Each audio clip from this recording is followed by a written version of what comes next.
நடிகர் விஜய் மீது பற்று கொண்ட பிள்ளைகள் இருக்கும் வீட்டில் பெற்றோர்கள் கவனமாக இருக்க வேண்டும் என்பது தாழ்மையான வேண்டுகோள்.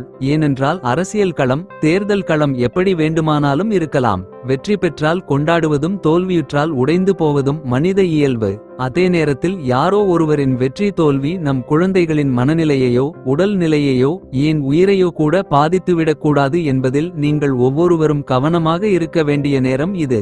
குழந்தைகளை கைநழுவ விட்டு விடுவதன் வலி குழந்தைகள் இல்லாமல் போராடுபவர்களிடம் கேட்டு தெரிந்து கொள்ளுங்கள் அல்லது பார்த்து தெரிந்து கொள்ளுங்கள். அதனால் தான் மீண்டும் மீண்டும் உங்களை வலியுறுத்தி கேட்டுக்கொள்கின்றோம். அரசியல் என்றால் என்னவென்று தெரியாது. பிஞ்சு குழந்தைகளின் மனதில் நஞ்சை விதைத்து அவர்களை படுகுழியில் தள்ளிவிடாதீர்கள். தேர்தல் முடிவு வெளிவரும் நாளில் பிள்ளைகளை கவனமாக கையாளுங்கள் உறவுகளே.